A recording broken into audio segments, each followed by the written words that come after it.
Estão a ouvir? Ouvimos, Sr. Horácio. Boa tarde. Okay. Boa tarde a todos, então. Então, está na hora, vamos dar início. Como estamos a começar com 1 minuto de atraso, vou-vos dar 1 minuto acima das 8 horas para terminarmos. Isto vai ser a americana, como costume. Muito bem, aproveito para dar as boas-vindas a mais este evento organizado pela Alumni Económicas, como sabem, a Associação dos Antigos Alunos do ISEG. Hoje vamos falar de economia verde, como construir um futuro sustentável e rentável. Pergunta-se, não é? Queria-vos dizer que este é o último webinar desta série, pré-verão, e que em setembro, finais de setembro, princípios de outubro, iremos dar início a uma nova série. Para esta série de hoje, para este evento de hoje, que é sobre economia verde, enfim, um tema que já despertou a atenção de muita gente, felizmente, e para o qual nos estamos a preparar. Temos hoje como convidados, deixa-me ver aqui, a professora Sofia Santos, que já está aqui connosco. Temos o Dr. Carlos Costa Pina, representante da indústria. Temos a Sofia Escária, que é representante da juventude, digamos assim. E temos o Afonso Arnaldo, que está ali, que também é representante da juventude, apesar de ser, que vai ser o nosso coordenador, de hoje.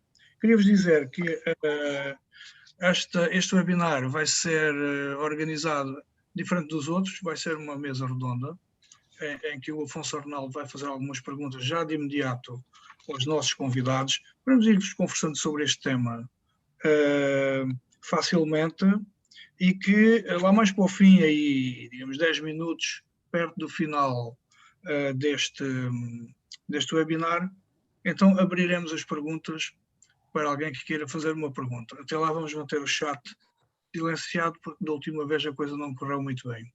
Certo?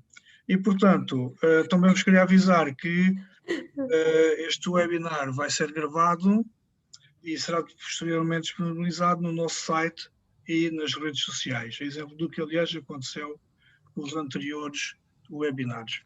Penso que as boas-vindas estão dadas e que é a altura de começarmos a falar de coisas mais sérias.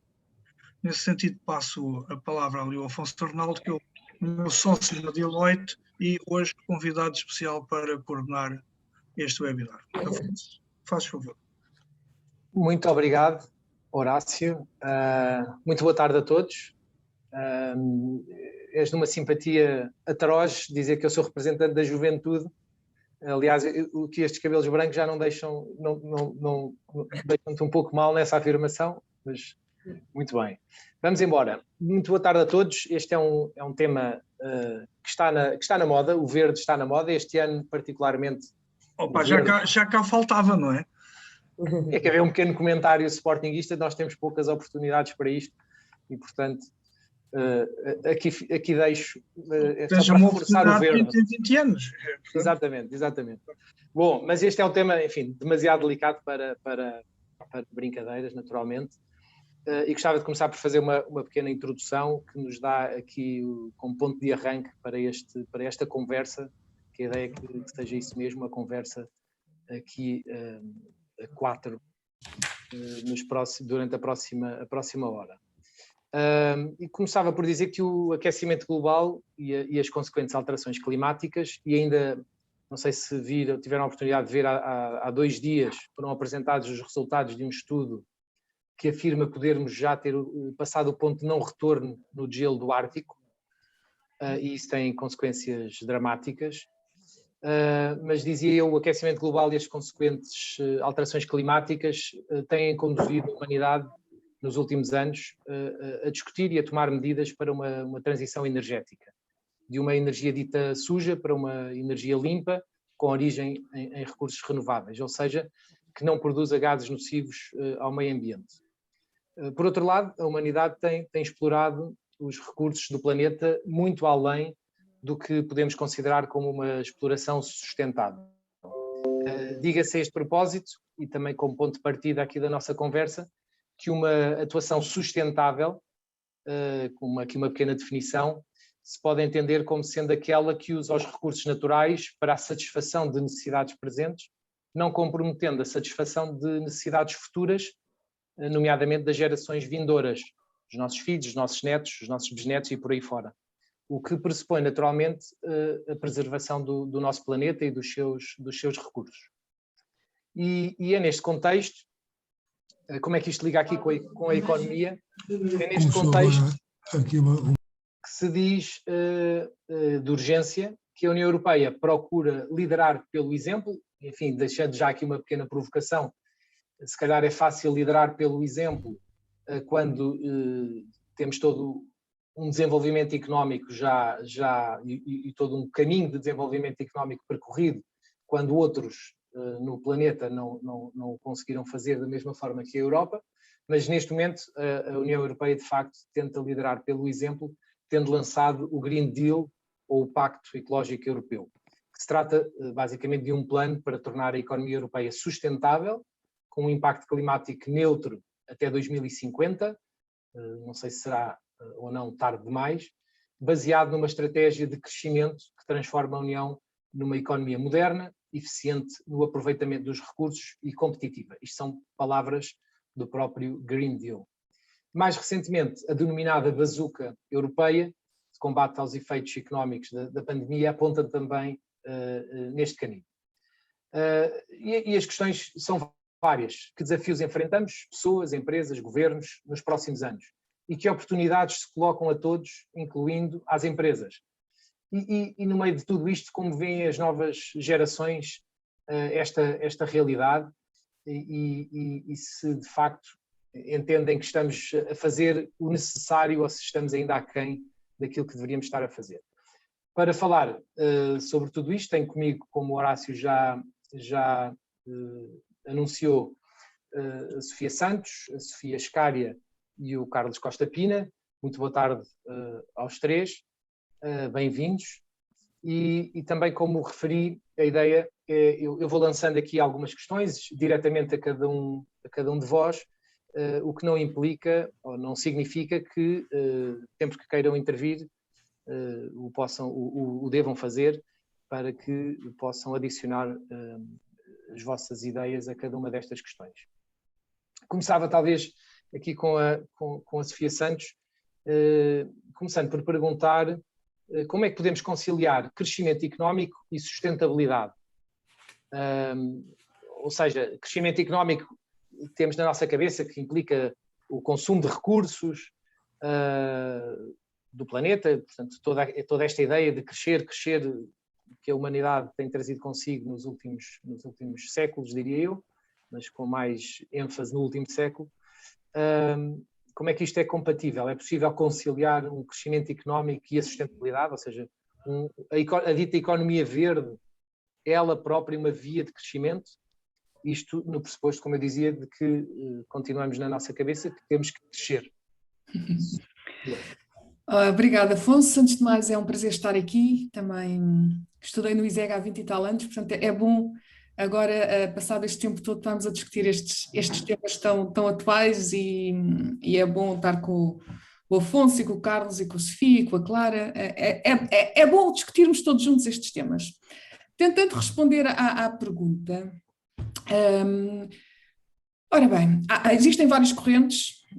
Existe uma corrente que a maioria dos economistas não gosta de referir, mas que ela existe, que é a corrente do decrescimento, ou seja, há economistas que defendem que a única forma de conseguirmos caminhar para uma economia mais sustentável será deixar de crescer, ou seja, não temos como objetivo o aumento do PIB, nem temos como objetivo sempre o aumento do turnover das empresas. Isto tem a sua teoria, que eu não sou propriamente... Acho que há outras formas de ver a coisa, e portanto não é, apesar de eu gostar muito do Tim Jackson e tudo mais, foi o que trouxe este tema para cima da mesa já há alguns anos, eu penso que há outras formas de trabalhar o tema, até porque tem tudo a ver com as definições. A palavra crescimento significa por si próprio algo que está a crescer e, portanto, se hoje é 1, amanhã é 2. E, portanto, se calhar, por um lado, mudarmos aqui a expressão e não ser o crescimento, mas ser a prosperidade económica, que é a mudança que está a começar a acontecer. Nós estamos a começar a deixar de falar de lucro e estamos a começar a deixar de falar de crescimento para começar a falar em prosperidade. Porquê? Porque a noção de prosperidade traz mais do que o retorno para o acionista, tem subjacente a questão de gerar um impacto positivo na sociedade e de gerar uma prosperidade na comunidade. E isto implica aqui alterar um pouco as definições. No modelo económico, se nós é que assumimos no modelo económico a coisa das externalidades, não é? E assumimos mal, na minha opinião, porque já percebemos que a componente da microeconomia das externalidades não funciona na prática, porque senão nós não teríamos a situação que temos agora, ou seja, não teríamos a situação em que o planeta está em desequilíbrio devido a um consumo excessivo por parte do sistema económico de recursos naturais. Portanto, eu ando aqui às voltas, mas tentando responder à tua pergunta, porque isto tudo está ligado. Ando aqui às voltas, mas tentar responder à tua pergunta. Sim, eu acho que é possível melhorarmos a prosperidade dos países e, portanto, a qualidade de vida dos países e dos seus cidadãos. Notem que eu não estou a chamar agente económico, estou a chamar cidadão. Portanto, é possível melhorar essa qualidade de vida das pessoas, trazendo restrições para o modelo de maximização que nós atualmente não incluímos.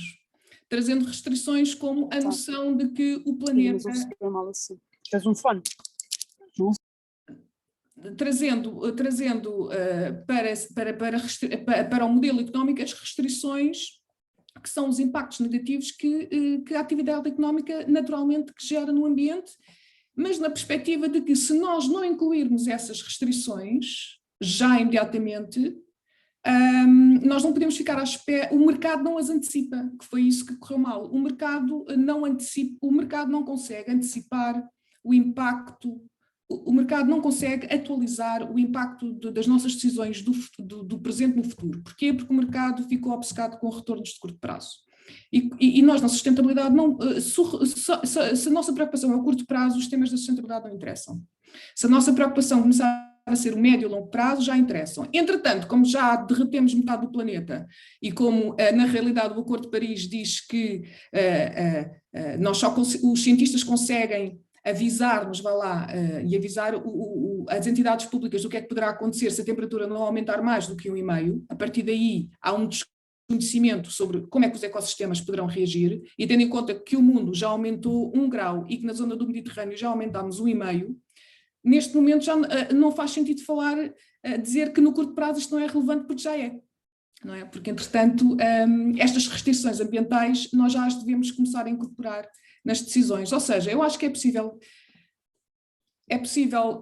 os países melhorarem a sua prosperidade económica, aumentar a qualidade de vida das pessoas, é possível as empresas melhorarem o valor que geram para a sociedade, incluindo e estando preocupados com o impacto que as suas atividades geram a nível ambiental e social, porque se não o fizerem, muito em breve até vão deixar de ter matéria-prima, ou muito em breve vão ter um conjunto de regulamentos que as vão limitar, então sim, no tradicional crescimento. Sendo que o que é que está em cima da mesa não é deixar de consumir, é apenas as empresas produzirem bens e serviços com maior preocupação ambiental, que as empresas consigam compensar ou minimizar de facto os impactos ambientais e sociais e, portanto, o que nós estamos a dizer, e poderão dizer numa primeira fase, então vamos ter produtos mais caros. Se calhar numa primeira fase nós vamos ter produtos mais caros, mas nós também hoje, quem tem poder de compra, e já lá vou a quem não tem poder de compra, quem tem poder de compra hoje opta por comprar umas calças de ganga por 250 euros por causa da marca, portanto, ou opta por comprar umas calças de ganga por 100 euros por causa da marca, ou por 70 ou por 50, podendo comprar sempre por menos. Portanto, O que o sistema tem de garantir é que quem não tem acesso financeiro para comprar esses bens mais caros, que estão mais caros, o possa ter. E daí que se fala nesta questão da transição justa também. Ou seja, numa primeira fase, se calhar os produtos terão de ser mais caros, mas nós temos as medidas fiscais que os podem colocar ao nível de mercado dos outros. O IVA para produtos sustentáveis pode ser mais baixo. E, portanto, essa desigualdade pode ser amenizada por políticas fiscais.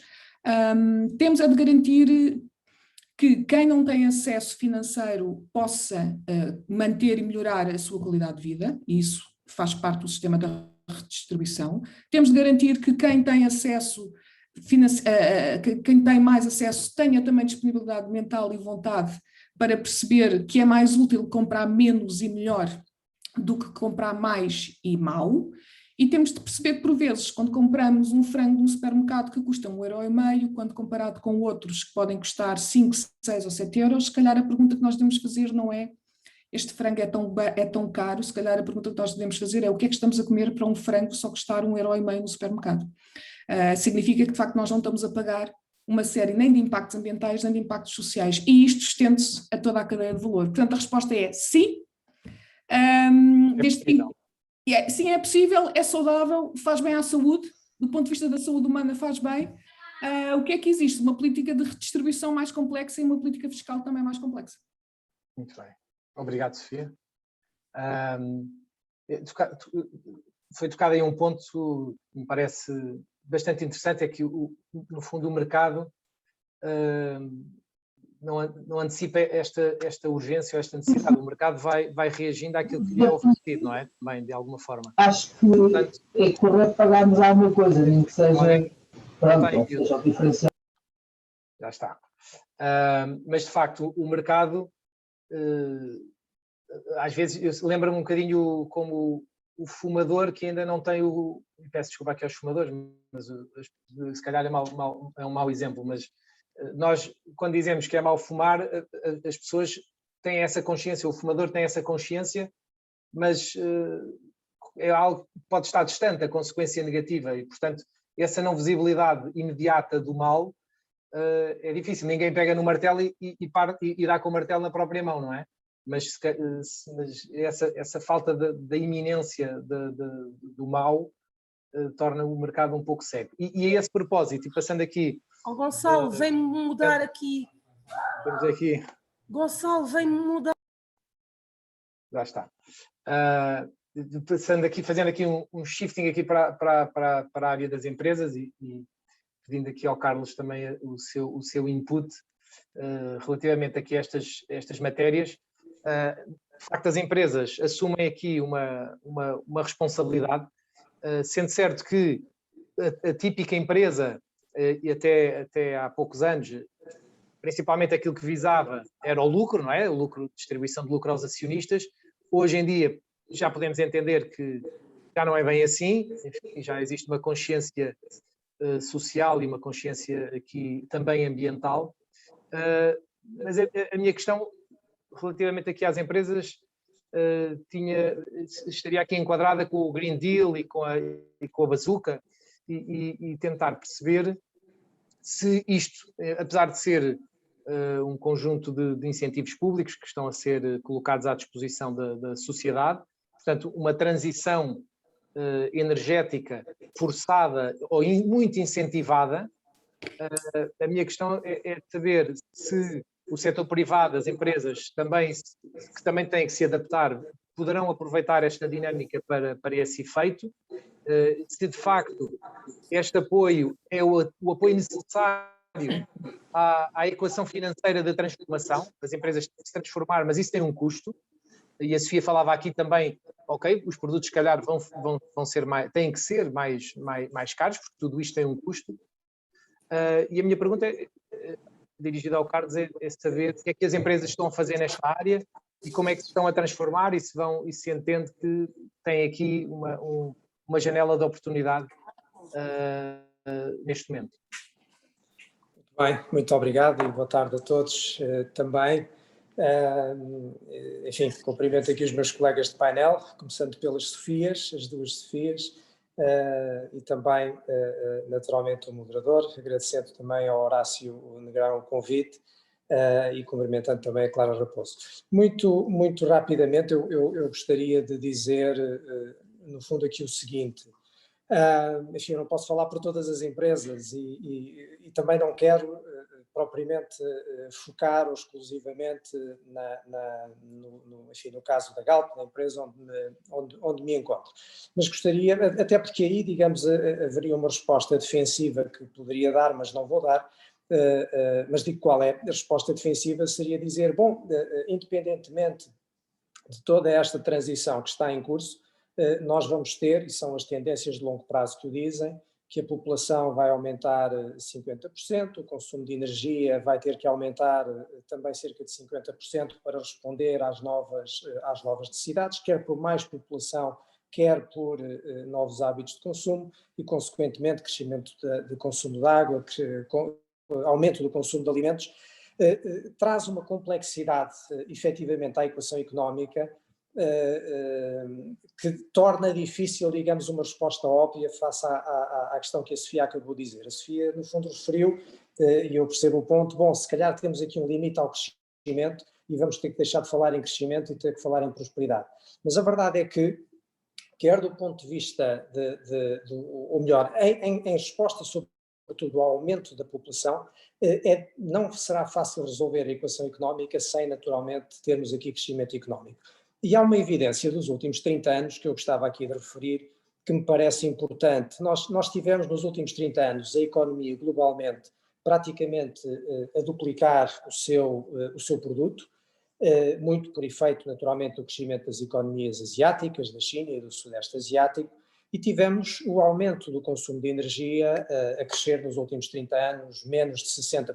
Portanto, o que significa que temos uma economia que cresceu, mas com muito menos intensidade energética e, consequentemente, com menores emissões do que aquelas que se teriam se houvesse aqui uma proporcionalidade, digamos, direta entre crescimento económico e consumo de energia. Mas se isto é assim no mundo, no caso da União Europeia, eu creio que isto ainda é mais significativo. E, de facto, a União Europeia aqui vai à frente e é, sob esse ponto de vista, um mercado mais exigente a nível global, porque nos últimos 30 anos a União Europeia, o seu produto interno bruto cresceu cerca de 60%, enquanto que as emissões de CO2, as emissões de gases com efeito de estufa, melhor dizendo, tiveram uma redução de cerca de 22%. Ou seja, isto para dizer o quê? Para dizer que, efetivamente, se era preciso demonstração de que existe uma compatibilidade entre crescimento económico e descarbonização, essa demonstração já está feita pela história da Europa nos últimos 30 anos. E eu creio que é isto que alimenta precisamente o grande consenso global que existe em torno do futuro da economia verde e do potencial da economia verde, que é um consenso que não é apenas político, eu creio que é já também um consenso social. A opinião pública em geral, os cidadãos, quando perguntados sobre isto, há um consenso de que os problemas climáticos têm uma causa humana e há um consenso de que é absolutamente necessário e urgente, já no curto prazo, no imediato, combater as alterações climáticas. E daí falar-se, digamos, nesta ameaça existencial que obriga, de facto, as empresas a mudar de vida. E com isto volto à tal resposta defensiva que eu não queria dar.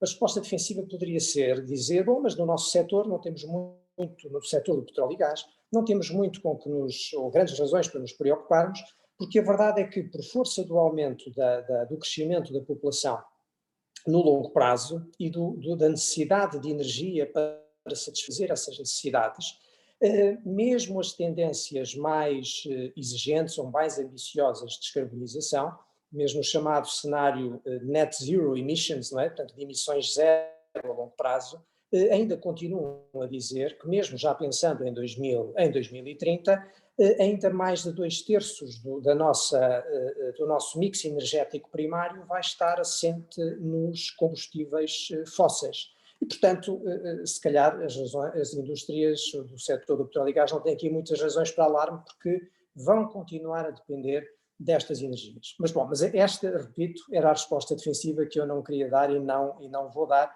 porque efetivamente eu creio que há já uma consciência muito grande e muito generalizada sobre a necessidade de as empresas mudarem o seu portfólio de negócios. E eu aqui dou o exemplo da empresa em que me encontro, portanto, no caso da Galp, onde, isso é público, anunciámos muito recentemente o nosso plano de negócios para os próximos 5 anos e indicamos perfeitamente no nosso programa de investimento em que mais de 50% do nosso investimento vai estar alocado a produtos e projetos de baixo carbono.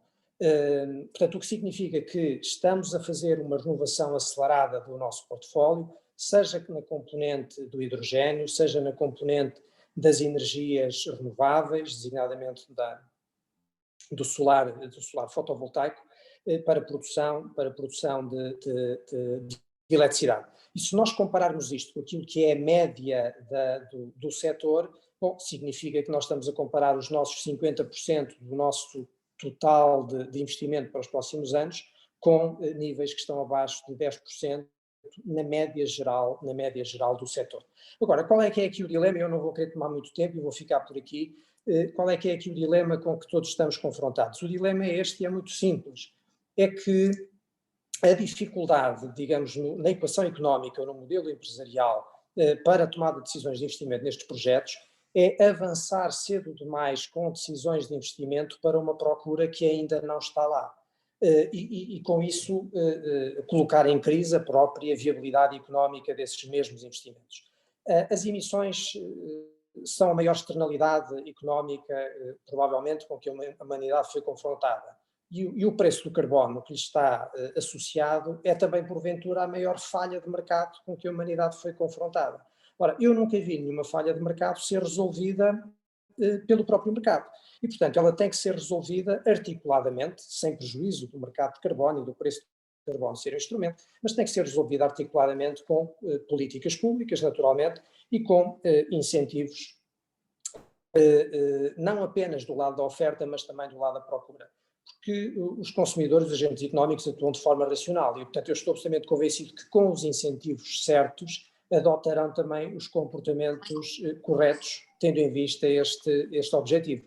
E os últimos anos, de facto, não só na Europa, mas também em Portugal, nós temos assistido a algumas distorções do ponto de vista da energia, também induzidas, digamos, pelo enquadramento regulatório, fiscal, etc., que provoca estes movimentos de distorção. Um exemplo prático, nós hoje temos uma frota na mobilidade rodoviária praticamente dieselizada, isto é, assente no diesel, bom, e isto fruto muito das opções fiscais tomadas na Europa nas últimas décadas, 30 anos. em detrimento da utilização, por exemplo, de gasolina, que era o que antes acontecia. E qual é a distorção que aqui temos? É que hoje temos a Europa a ser sedentária em gasolina e a ter que importar diesel, o que não faz sentido, porque também isto gera depois emissões associadas no próprio transporte dos combustíveis. Mas vamos ficar por aqui, porque, enfim, se não tomaria o tempo todo e reservo para uma segunda ronda. Este é um tema que poderíamos estar aqui uma semana inteira aqui a falar. É, de facto, muito complicado conseguirmos numa hora passar aqui muitas ideias. Eu desafiava agora a Sofia Scária, no fundo, o que é que eu gostava de saber, e sendo a Sofia sim uma representante da juventude, que não eu, como é que as novas gerações olham para tudo isto? Ou seja, são consumidores, naturalmente, veem aqui efetivos sinais de mudança, vê aqui um efetivo comportamento que se está a alterar por parte da sociedade, por parte das empresas, entendem que ainda tudo isto é um bocadinho de conversa e que não há uma efetiva ou suficiente atuação por parte da sociedade. Sofia, quando vai às compras, ou quando compra um determinado produto, tem o cuidado de saber de onde é que vem aquele produto, quais foram as matérias-primas que utilizou. A nova geração já começa a olhar para isso. Eu vou lá em casa, vejo os meus filhos, quer dizer, tudo é fácil, não é? Hoje em dia, com o telemóvel, encomendo uma coisa que vem não vou agora passar aqui nomes, mas facilmente se encomenda enquanto se janta, ou durante o jantar é melhor não ter telemóveis, mas logo depois do jantar, uma coisa que vem da China, uma capa de um telemóvel, e portanto e lá vamos nós, algo que foi produzido a milhares de quilómetros, e facilmente mandamos vir, chega, custou 2 euros e ainda assim viaja, com todo o custo também para, lá está, tal como o diesel que vem de fora, aqui também vêm produtos de fora e andam a viajar pelo mundo, com taxas de encomendas na internet, segundo sei, de devolução muito superiores àquilo que são as taxas de devolução de produtos e de troca de produtos em lojas físicas, enfim. Como é que a nova geração olha para, as novas gerações olham para tudo isto, Sofia? Obrigada pela questão. Antes de mais, boa tarde a todos. Espero que estejam bem. Quero também agradecer o convite à Alumni Económicas e parabenizar também desde já pela iniciativa, porque é um tema muito relevante. Como é lógico, referir também à Associação de Estudantes, porque foram eles que me indicaram para estar aqui hoje presente. E desde já pedir desculpa por não ter a câmara ligada, porque eu tive um problema técnico que fez mesmo com que eu não consiga ligar a câmara de tudo, mas pronto, peço mesmo muita desculpa por isso. Mas pronto, relativamente à sua questão, eu tenho em crer que todas as gerações têm ou tiveram as suas causas, e como é lógico que nós jovens, agora do século XXI, portanto em 2021, também temos as nossas, e uma delas tem que ver precisamente com a questão da sustentabilidade, ou pelo menos do combate contra as alterações climáticas. E portanto, nesse espectro, nós, enfim, temos vários, como em tudo na vida, várias perspectivas diferentes e vários comportamentos bastante distintos acerca da forma como reconhecemos este problema, porque de facto ele é um problema e provavelmente nós até o sentimos mais perto do que talvez algumas pessoas de idade mais avançada ou que contam com outras experiências que influenciam um pouco a sua forma de refletir sobre esta questão. Nós jovens, pronto, claro que lá está, isto generalizar é sempre perigoso, mas tenho em crer que muitos jovens, ou a maioria dos jovens, acredita neste caso, portanto, que esta é uma preocupação e que não influencia, portanto, só o nosso futuro, também está a influenciar o nosso presente e, em particular, a perspectiva que nós temos, os nossos sonhos, as nossas aspirações, o mundo no qual nós nos imaginamos, no qual pretendemos viver e, portanto, um pouco daquela que é a sociedade do futuro, mas que já se está a construir. E muitas vezes diz-se, os jovens são o futuro, mas eu acredito que os jovens também são o presente, porque nós de facto temos e devemos contribuir já para a formulação de políticas, para a adoção de comportamentos mais saudáveis e sustentáveis também, e portanto temos que também temos uma palavra também a dar, um comentário a dizer, devemos ter voz e um papel ativo e interventivo, no sentido, portanto, de contribuir para, de alguma forma, despoltar a melhoria ou a mudança que queremos ver no mundo.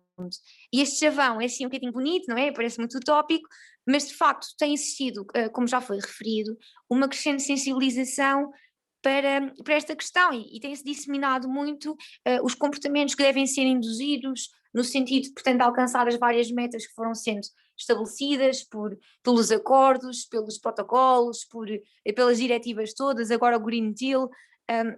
A questão que se coloca é que, pronto, nós estabelecemos muitos objetivos, mas parece pouco palpável, ou parece que não estamos, não sei, a desenvolver as ações devidas para efetivamente nos aproximarmos do seu cumprimento. E nós sentimos bastante esta questão, precisamente porque, por outro lado, enquanto jovens e enquanto provavelmente estando numa fase um pouco mais indefinida ou mais incerta da nossa vida, também muitas vezes somos menos avessos à mudança e, portanto, estamos naquela fase inicial em que é mais fácil alterarmos os nossos padrões de consumo ou criá-los efetivamente, considerando as nossas preferências, introduzindo novidades e, portanto, outros tipos de práticas muitas vezes diferentes ou mais independentes e autónomas daquelas que também nos são incutidas nos nossos agregados familiares e quando somos mais novos pelas nossas famílias. E, portanto, acredito que nós começamos mesmo a procurar produtos, empresas, alternativas que são mais sustentáveis. E quando nós falamos de sustentabilidade, temos que ter em consideração as três grandes vertentes, não é? Portanto, a questão ambiental, mas também a económica e a social. E há pouco referiu a questão, portanto, nós encomendarmos, muitas vezes agora também com o comércio eletrónico, ainda mais reforçado com a pandemia, ser muito fácil e quase imediato nós encomendarmos online. e muitas vezes encomendarmos também pelas próprias cookies e pela nossa, por exemplo, consulta das redes sociais, aquilo que nós vemos, é muito fácil aparecerem sugestões mais baratas, mais apelativas, que economicamente são efetivamente mais sustentáveis, mas que se calhar do ponto de vista ambiental são mais lesivas e têm um impacto mais nocivo.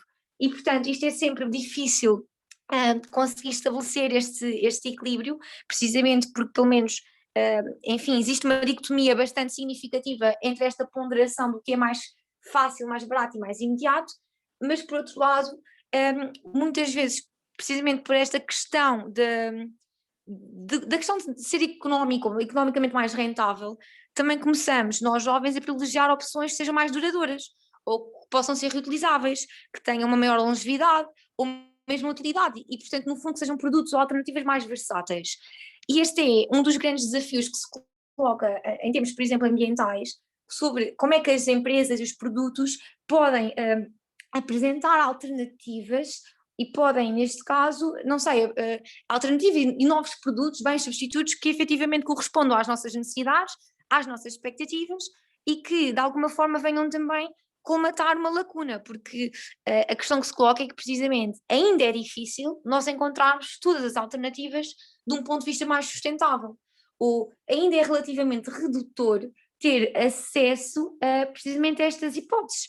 E, portanto, ou seja, neste caso, o que nós também verificamos é que começam a surgir cada vez mais produtos, mais marcas, e neste âmbito também entra assim uma esfera um pouco mais empreendedora, precisamente porque verifica-se que existe esta lacuna, portanto, às vezes, mesmo por muita intenção que nós tenhamos de adquirir produtos que sejam mais sustentáveis, não só do ponto de vista económico, porque esse é mais fácil e garantido, ou pelo menos parece mais imediato, mas, portanto, a questão da longevidade e da duração dos bens e dos produtos e das práticas, como é que nós o podemos fazer de foro ambiental? E, portanto, nós sentimos que surgem muito estes produtos, estas novas marcas, estas alternativas, seja questões como nos nossos eventos utilizarmos copos reutilizáveis nas festas, seja, por exemplo, adquirirmos aqueles shampoos sólidos, as escovas de bambu, as garrafas reutilizáveis. O ISEG, por exemplo, fez um investimento bastante significativo neste tipo de produtos assim mais recentemente. A questão, portanto, dos plásticos, como é que nós utilizamos os plásticos.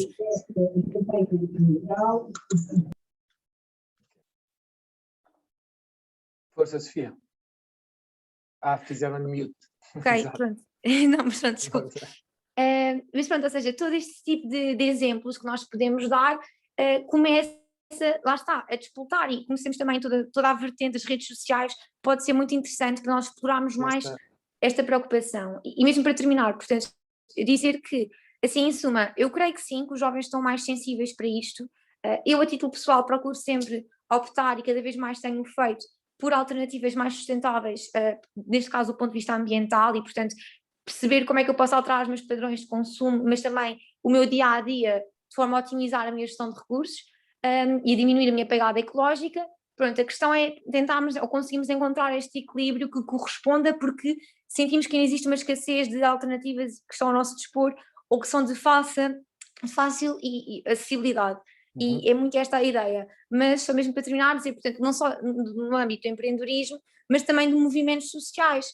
Nós temos estamos fartos de conhecer as greves climáticas estudantis, o Climáximo, vários movimentos diferentes de jovens, não só estudantes, mas jovens acima de tudo, que procuram precisamente sensibilizar, e temos, por exemplo, a Greta, não é? Que é uma grande personificação precisamente deste ideal, desta causa jovem, de que nós queremos ter um contributo, queremos ser ouvidos, temos algo a dizer, o mundo, lá está, é aquele no qual nós vivemos e, portanto, tem que haver este equilíbrio e digamos, esta concessão de tempo de antena para que possamos também contribuir. Não é só dizer mal, é mesmo dar um contributo relevante e prático para ajudar nesta que é uma questão, um problema que nos afeta a todos.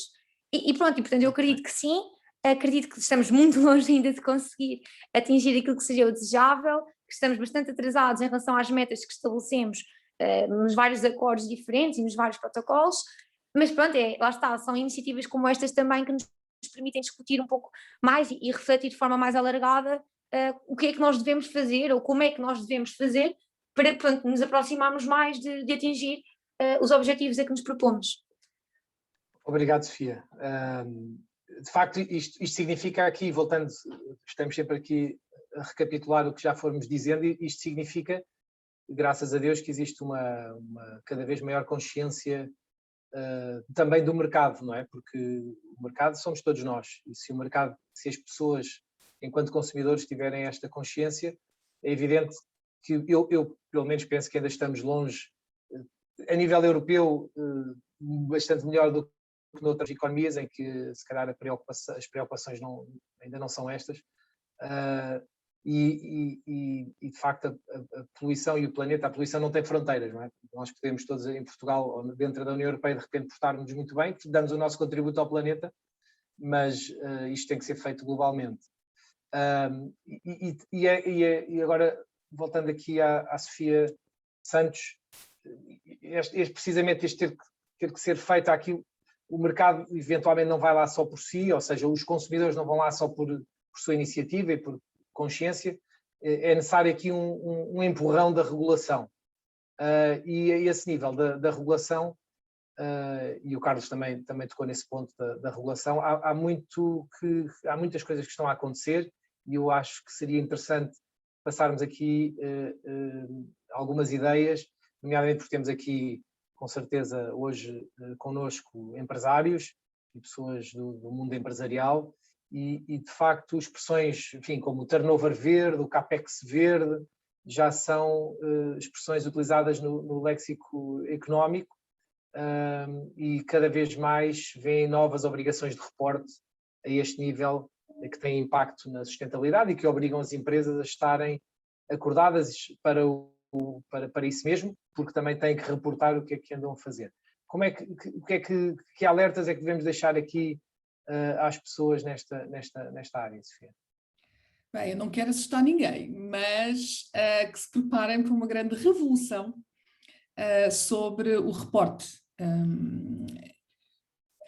Já entrou a 10 de março. Ora bem, atualmente, pronto, a Comissão Europeia em 2018 lançou uma coisa que se chama Plano de Ação para promover um crescimento sustentável, que no fundo incidia sobre o setor financeiro.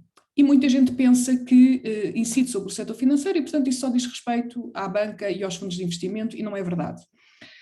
Esse plano de ação saiu em 2018, já deu origem a 2 regulamentos. Um regulamento é o regulamento da taxonomia, em que se define o que é que são atividades ambientalmente sustentáveis.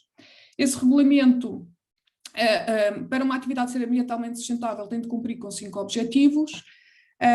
Ainda só saíram chamados atos delegados para 2 deles, que são a mitigação e a adaptação, ou seja, o ato delegado significa aqui a componente técnica, quais são para vários setores, o que é que um setor tem de cumprir para ser considerado como uma atividade ambientalmente sustentável. E porquê é que isto é relevante? Isto é relevante porque entra para os fundos de investimento e para a banca. Para os fundos de investimento porque, entretanto, já saiu a 10 de março um outro regulamento europeu que tem a ver com o combate ao greenwashing sobre estas matérias e, portanto, que coloca em cima da mesa a questão de tudo que são fundos de investimento, private equities, venture capital, fundos de pensão e, de uma forma, para estes é obrigatório e também para o setor bancário podem encarar isto de forma voluntária, mas já lá vamos. Têm de reportar, a partir do dia 10 de março deste ano, já são obrigados a reportar um conjunto de informação, nomeadamente ter nos seus sites qual é a política como é que a sua política de investimento incorpora os riscos ambientais, sociais e de governance e como é que a sua política de remuneração incorpora os temas ambientais, sociais e de governance. Portanto, ao momento de hoje, tudo o que é fundos de investimento, sejam eles com mais de 500 pessoas ou menos de 500 colaboradores, já deviam ter pelo menos isto nos seus sites.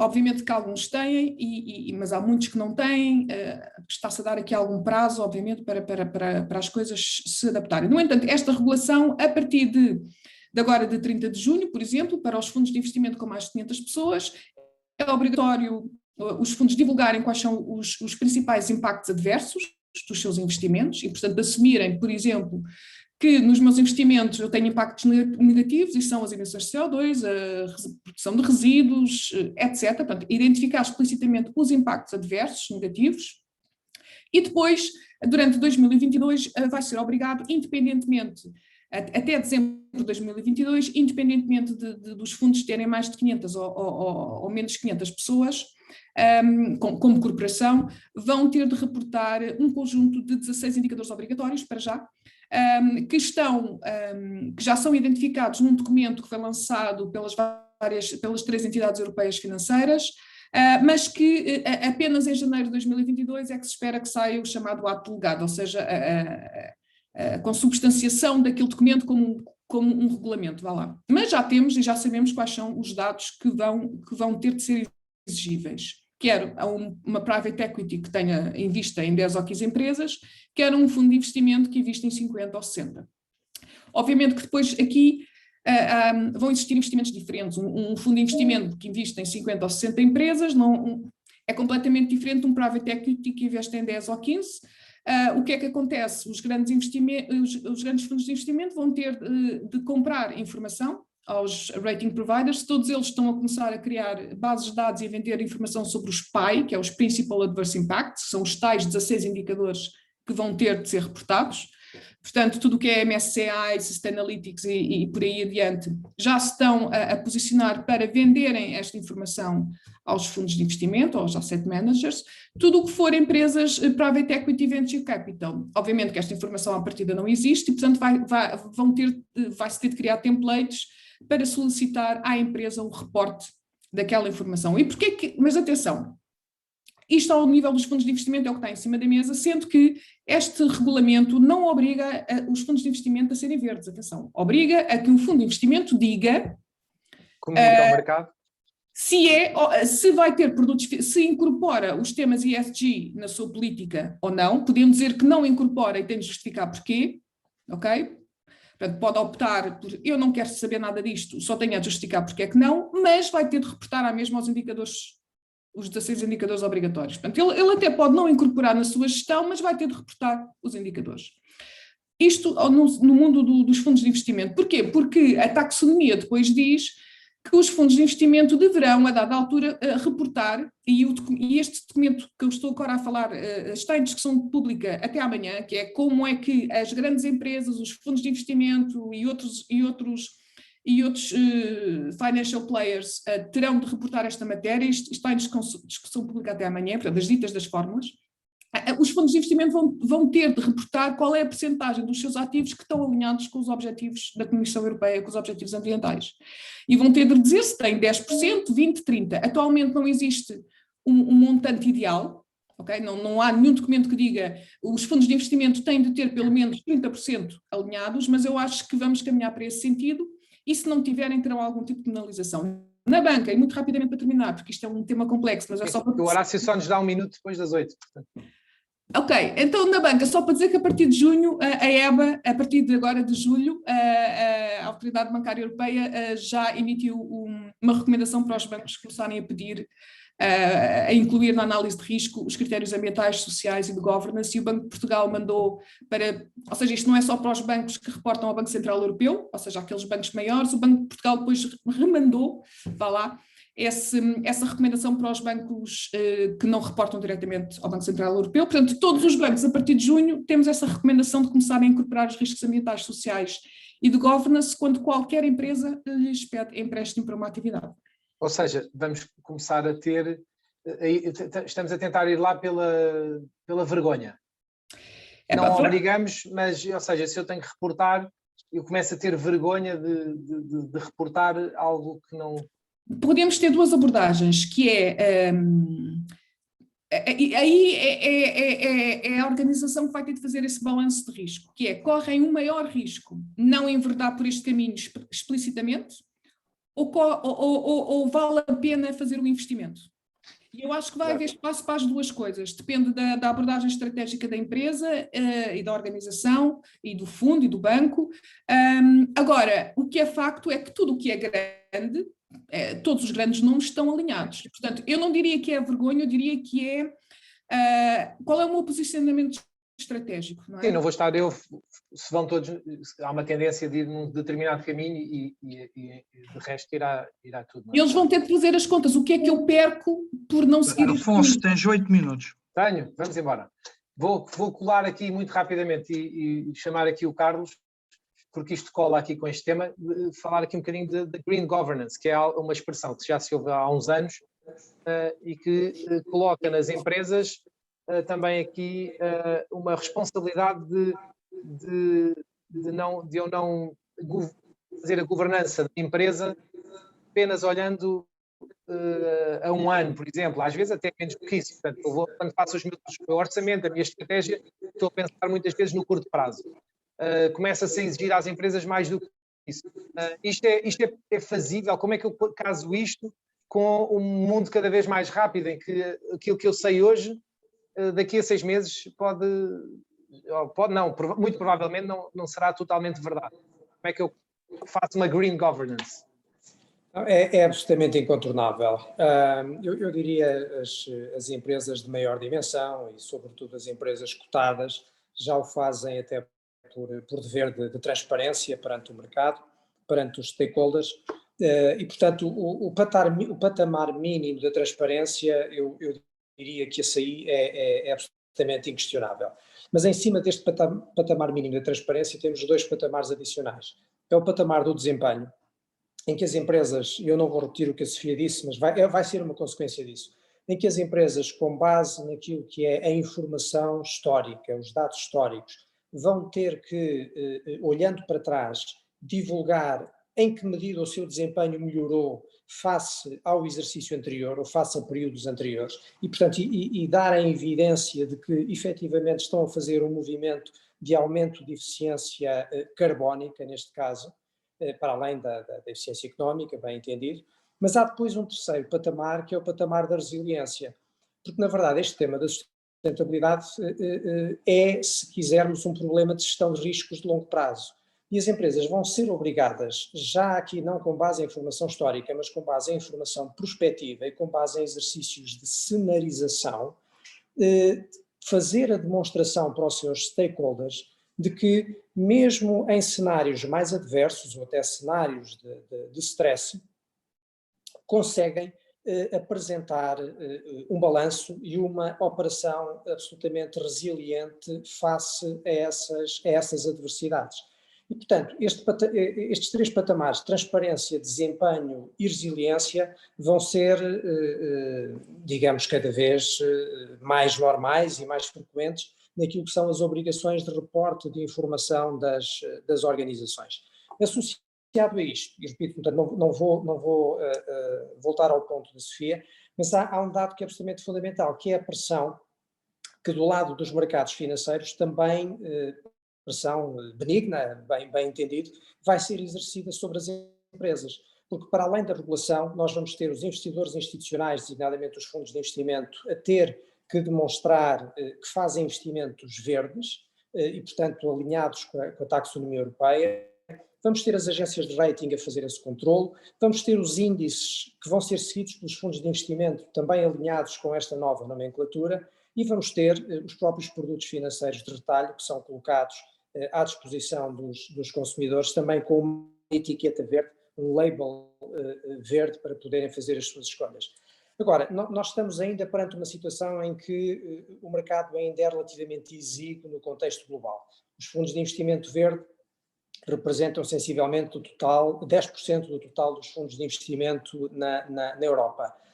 Parece pouco, mas é 4 vezes mais do que era em 2015. Portanto, nós estamos perante taxas de crescimento anuais dos ativos sob gestão nos fundos de investimento verdes, bem assim entendidos, que é muito significativo. Portanto, ritmos de crescimento anuais muito elevados. E o mesmo acontece com as chamadas emissões de obrigações verdes que as empresas fazem para financiar os seus projetos de descarbonização. E, portanto, este é um movimento que vai ser absolutamente imparável e em que, entre a economia real propriamente dita, por um lado, e o setor financeiro, no novo contexto regulatório, portanto, eu creio que as empresas não terão outra alternativa senão adaptar-se a estas novas exigências. Muito bem, muito obrigado, Carlos. E obrigado por ser conciso aqui na resposta, porque eu queria só lançar aqui uma última quase provocação aqui à Sofia Scária, para quem também peço aqui uma breve resposta. Não diria que sim ou que não, mas a minha questão é de saber... 3 minutos. 3 minutos. Então, eu próprio não consigo ser conciso, Horácio, tenho este problema. A minha pergunta é, hoje no mundo do trabalho, e os jovens que entram para o mundo do trabalho, querem saber qual é o purpose da empresa para onde se candidatam, querem saber o que é que ela está a fazer nesta área, nomeadamente nesta área da sustentabilidade, ou só querem saber quanto é que lhes vão pagar e qual é o horário de trabalho? Vou ser concisa, desculpem ter-me alongado antes. Sim, queremos saber, na medida em que, tendo em conta também que a esperança média de vida continua a aumentar, tal como a idade da reforma, nós temos expectativa de trabalhar durante mais tempo e, portanto, cada vez mais queremos também perceber, acima de tudo, quais é que são as nossas condições de trabalho aliás, existem também muitos movimentos acerca da questão dos estágios não remunerados, da precariedade, das várias oportunidades de emprego que nos são oferecidas.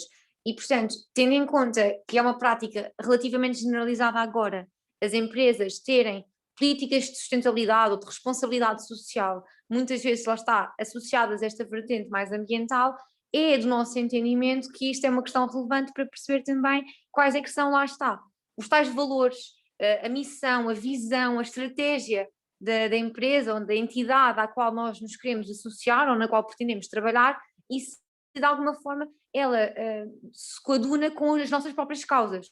Ou neste caso, o revés da moeda. Portanto, se nós nos identificamos com aquele que é o propósito e, acima de tudo, a própria essência da entidade na qual nos propomos trabalhar. E, portanto, eu diria que sim, que existe esta questão, e eu, por exemplo, assinei agora um contrato com uma empresa, participei em vários processos de recrutamento e em todos eles, todas as fases em que nos era dado a conhecer um pouco do trabalho que é desenvolvido nas várias empresas, as várias áreas diferentes, havia sempre essa preocupação também com, acima de tudo, apresentar os valores, apresentar esta perspectiva, portanto, mais estratégica de quais é que são as componentes às quais são concedidas maior prioridade, a sua relevância, e estes tais indicadores também de que se falava e os relatórios que são elaborados no sentido de cautelar, portanto, qual é o contributo e o comportamento diretamente da atividade que é desenvolvida pelas respectivas entidades do ponto de vista ambiental, e portanto isso para nós é cada vez mais relevante e também conhece uma maior preponderância na escolha, quando temos a oportunidade de escolher o sítio onde queremos trabalhar. Obrigado, muito obrigado, Sofia. Está feito, Horácio. Muito obrigado. O palco é teu, de volta. Muito obrigado, Afonso. Muito obrigado, Carlos. Muito obrigado, Sofia Santos. Temos 2 minutos para o encerramento, que é Clara Raposo. Clara, olha, hoje só te arranjei 2 minutos. 3 minutos. Não havia direito a uma pergunta do público. Não, cancelámos as perguntas do público. Foi? Isto é assim, Mas o público depois pode mandar as perguntas por escrito que nós vamos... Por escrito e nós respondemos, que isso é que tem uma tradição de ser uma escola democrática, essencialmente, e eu estou a achar, desde que temos o Horácio aqui a presidir a alumni, isto levou uma grande volta, é assim mesmo, nota-se a diferença. Ora bem, então eu queria de facto apenas agradecer, em primeiro lugar, ao Horácio Negrão e à Alumni Económicas, a organização deste webinar, um tema muito relevante, muito atual, para o qual temos de estar de facto bem despertos, e não só despertos, temos de passar ao passo seguinte, que é estarmos bem informados, porque há muito desconhecimento quanto àquilo que são os efetivos riscos que estamos a correr e as efetivas necessidades de utilizarmos os diferentes tipos de energias, que transformações é que temos de facto de introduzir nos diferentes setores de atividade, e são muito profundas, mas não vou dar a minha opinião sobre isto. Aquilo que eu quero mesmo fazer muito é agradecer ao Afonso Arnaldo a participação e a moderação desta mesa redonda no formato diferente. Já tínhamos tido também a oportunidade de contactarmos também no âmbito dos prémios de sustentabilidade que a Deloitte também promoveu e que foram muito interessantes. Agradecer. Não se pode falar em marcas. Não, estou a ir por ordem alfabética. Ao Carlos Costa Pina, intervenções muito interessantes aqui, também queria agradecer a presença e a disponibilidade para participar. E à Sofia Scária, que apesar de estar escondida, aqui deixou também as suas opiniões e uma visão um bocadinho mais não foi propriamente uma visão um bocadinho mais jovem, foi uma visão em que falou das cookies e assim de cenas tecnológicas um bocadinho diferentes daquelas que tínhamos ouvido até àquele momento, e que de certa forma também nos fez pensar no modelo de consumo de serviços e de produtos que estas novas gerações estão a promover e para os quais também temos de estar muito atentos no que diz respeito a sustentabilidade no futuro, traz-nos também outro tipo de dimensões e obviamente aqui há a professora Sofia Santos que, sendo uma grande conhecedora destes temas e estando muito em cima de todas as iniciativas legislativas e dos grandes debates que estão agora a correr na Europa e não só sobre estes temas, tem também sido aqui um braço direito importantíssimo para mim e para o ISEG como um todo, no que diz respeito à nossa própria estratégia de sustentabilidade e naquilo que é o nosso papel de formarmos e de investigarmos e de contribuirmos também para a sociedade positivamente com pessoas mais conhecedoras sobre estes temas. Portanto, era isto que eu queria fazer, agradecer a todos a presença e também a quem aqui esteve a assistir ao webinar e que vai enviar as perguntas ao Horácio Negrão. Eu vou dar o endereço de e-mail. Com certeza. Vai passar agora aí em baixo. Podes enviar eu vou dar o telemóvel do Horácio. Vou dar o número de telemóvel do Horácio para lhe enviarem. Não, isso não faço. Deve haver outras metodologias. Eu tenho o meu telefone sempre no silêncio, portanto. Obrigada. E quando isto um dia puder desconfinar mesmo muito, fazemos aqui um grande get-together super verde, assim, com coisas verdes para podermos celebrar assim com um abraço assim verde, assim outro tipo de energia que também precisamos de sentir. É muito verde, a mim causa-me confusão. Não, eu também, pronto. Tem que pôr assim um abraço mais vermelho, para mim já é mais... apesar de ter sido um ano terrível. Queria aproveitar para agradecer a todos os participantes, a todas as pessoas que tiveram a paciência de estar aqui durante 1 hora a ouvir estes temas que não são fáceis, mas que acho que foram valorizados porque os nossos convidados de hoje esforçaram-se e fizeram de facto uma performance. Eu que sou leigo na matéria, aprendi umas coisas com vocês, portanto tenho que dizer que sim, o que é bom, a gente tem que aprender sempre qualquer coisa diferente todos os dias. O que eu esperava, 1 hora é curto, 2 horas é muito longo, nós começamos das 7 às 8 porque as pessoas que trabalham naturalmente não têm tempo nos horários anteriores, portanto ficamos limitados a 1 hora. Mas eu vou dizer, eu já sabia que o tema ia ser interessante, que as participações iriam ser interessantes, apesar de não ter havido perguntas, que eu sei que se as houvesse ainda iam puxar um bocadinho mais acima a qualidade deste webinar, mas fica desde já prometido, vamos fazer outro webinar sobre este tema, ou outro tema em que envolva aqui a economia verde e a sustentabilidade e as questões climáticas na nossa segunda série, que há de ser a partir de setembro, outubro, porque nós em setembro, que há pouco, acho que não cheguei a dizer, vamos começar as comemorações dos 30 anos da Alumni Económicas, com o lançamento do nosso vinho, acho que já falei nisso há pouco, e com... Também temos de ter, Horácio, temos de arranjar também um vinho verde. Porquê?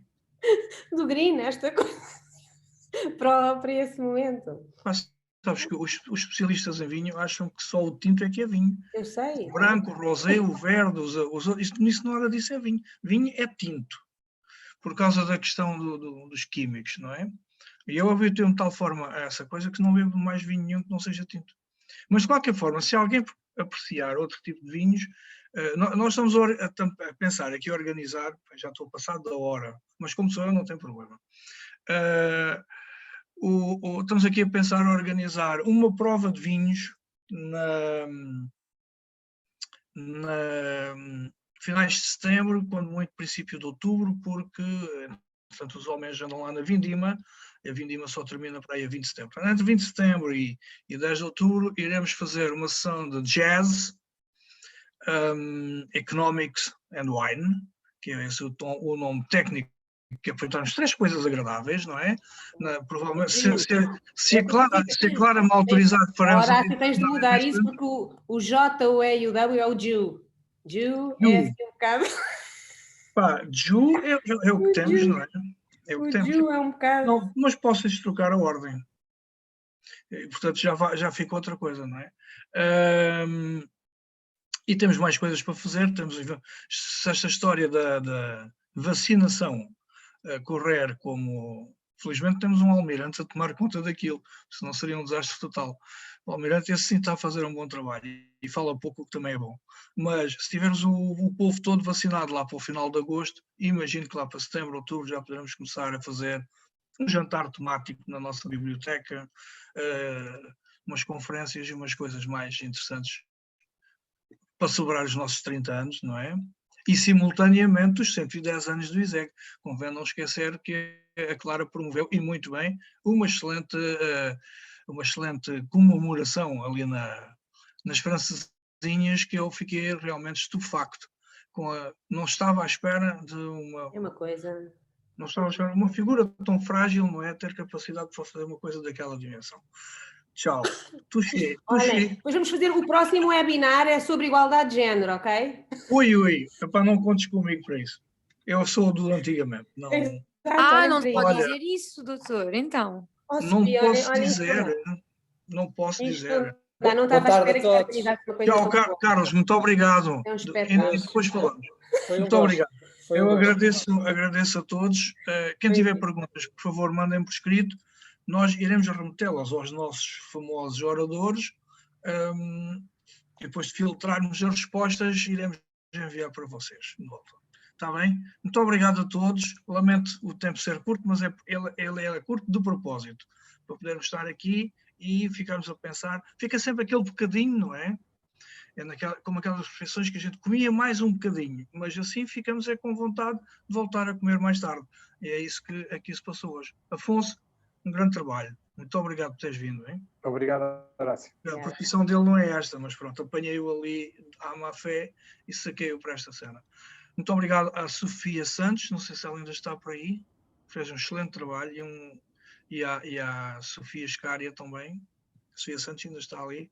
Fiquei fã. Eu, quando tiver dúvidas sobre esta matéria, já sei a quem é que vou perguntar. Muito bem, muito obrigada. Sim, senhor. Meninos, beijinhos e abraços e até para setembro. Este foi o último desta série. Tchau, muito obrigado. Obrigado pela iniciativa. Obrigado.